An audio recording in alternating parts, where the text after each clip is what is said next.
दोस्तों, कभी कभी इतिहास में ऐसे पल आते हैं जब चुप रह जाना कमजोरी बन जाता है। और आज का भारत अब वह देश नहीं है जो चुप बैठा रहे। इस बार भारत ने एक ऐसा खेल खेला है जिसने अमेरिका की नींव तक हिला दी है। आखिर हुआ क्या और क्यों पूरी दुनिया भारत के इस कदम से हिल गई, आइए समझते हैं। दोस्तों, कभी कभी जिंदगी में ऐसे मोड़ आते हैं जब खामोशी एक कमजोरी बन जाती है। लेकिन आज का भारत अब वह पुराना भारत नहीं है। अब यह भारत वही रास्ता चुन चुका है जहां खामोशी की जगह हिम्मत और दृढ़ता ने ले ली है। पहले तक दुनिया के हर बड़े फैसले की गूंज अगर कहीं सुनाई देती थी तो वह अमेरिका था। लेकिन इस बार कहानी पलट चुकी है। अब पहली चाल भारत ने चली है, और वह भी इतनी जबरदस्त कि वॉशिंगटन तक हलचल मच गई।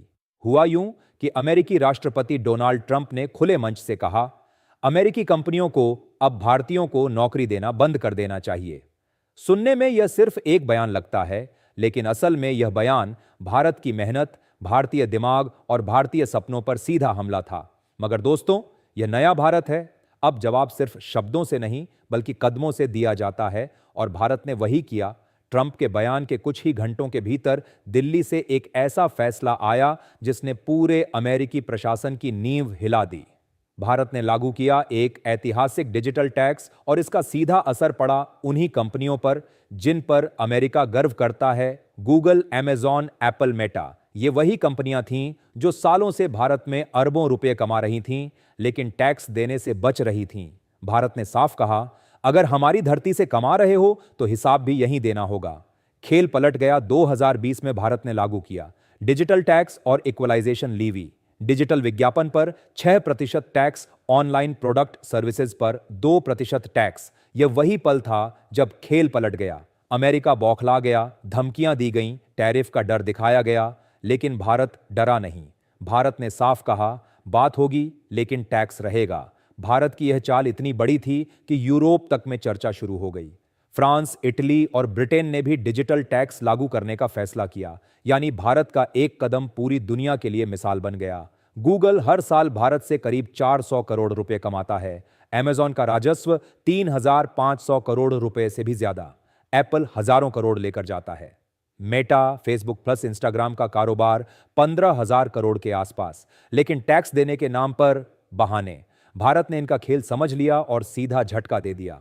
असली ताकत भारतीय दिमाग। ट्रंप ने गुस्से में कहा, भारतीयों को नौकरी मत दो। लेकिन सच्चाई यह है कि अमेरिकी टेक इंडस्ट्री भारतीय दिमाग के बिना अधूरी है। गूगल के सुंदर पिचाई, माइक्रोसॉफ्ट के सत्य नडेला, एडोबी के शांतनु नारायण, ये सभी भारतीय मूल के हैं। सिलिकॉन वैली की आधी ताकत भारतीय इंजीनियरों पर टिकी है। इन्हें हटाकर अमेरिका की टेक्नोलॉजी की कल्पना भी नहीं की जा सकती। भारत का संदेश, यह लड़ाई सिर्फ टैक्स की नहीं है, यह आत्मसम्मान की लड़ाई है। यह उस सोच की जीत है जिसने भारत को आत्मनिर्भर बनने की दिशा दी है। भारत ने दुनिया को यह समझा दिया है, अगर यहां कारोबार करना है तो सिर्फ मुनाफे के लिए नहीं बल्कि भारतीय कानूनों का सम्मान करना होगा। अब दोस्तों, सवाल आपसे है, क्या भारत को और सख्त होना चाहिए? क्या हमें विदेशी कंपनियों पर और कड़े नियम लागू करने चाहिए या संतुलन बनाकर चलना चाहिए? अपनी राय हमें कमेंट में जरूर बताइए। अगर आपको यह कहानी पसंद आई हो तो वीडियो को लाइक कीजिए, चैनल को सब्सक्राइब कीजिए और शेयर करना मत भूलिए। दोस्तों, यह लड़ाई सिर्फ डॉलर और टैक्स की नहीं है, यह भारत की आत्मनिर्भरता और आत्मसम्मान की लड़ाई है। और नया भारत अब झुकता नहीं, खेल बदलता है।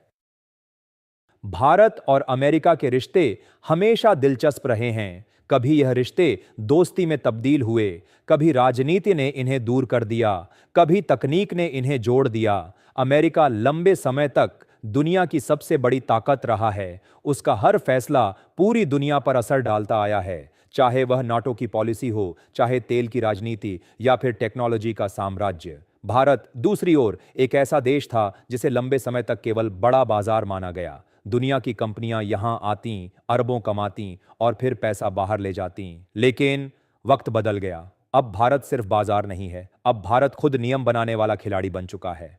भारत के इस कदम से वॉशिंगटन में हड़कंप मच गया। ट्रंप प्रशासन ने धमकियां दी, अगर भारत टैक्स लगाएगा तो अमेरिका भी टैरिफ लगाएगा। लेकिन भारत इस बार पीछे नहीं हटा। भारत ने साफ कहा, बात होगी लेकिन टैक्स रहेगा। यही वह पल था जब दुनिया ने महसूस किया, भारत अब केवल बाजार नहीं बल्कि ताकत है।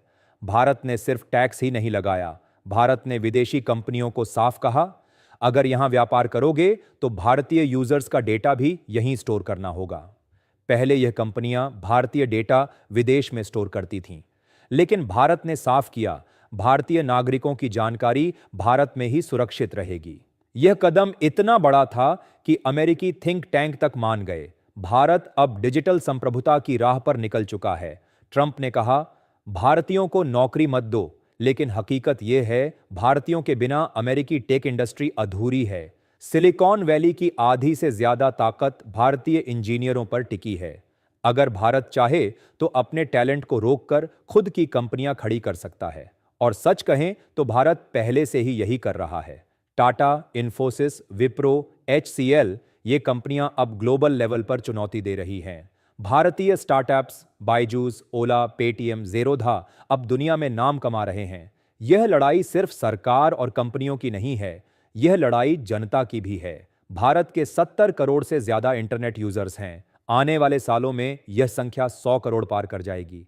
इतना बड़ा मार्केट कोई कंपनी नजरअंदाज नहीं कर सकती। इसलिए कंपनियां चाहे जितनी नाराज हों, भारत को छोड़ नहीं सकती। दोस्तों, यह लड़ाई सिर्फ टैक्स की नहीं है, यह आत्मसम्मान की लड़ाई है। यह आत्मनिर्भर भारत की दिशा में सबसे बड़ा कदम है। भारत ने दिखा दिया, अगर दबाव डाला गया तो टैक्स और बढ़ेगा।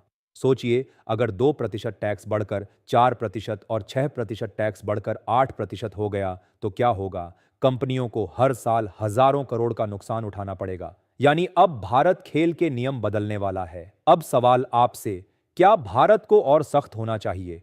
क्या हमें विदेशी कंपनियों पर और कड़े नियम लागू करने चाहिए या फिर संतुलन बनाकर चलना चाहिए? अपनी राय हमें कमेंट में जरूर बताइए।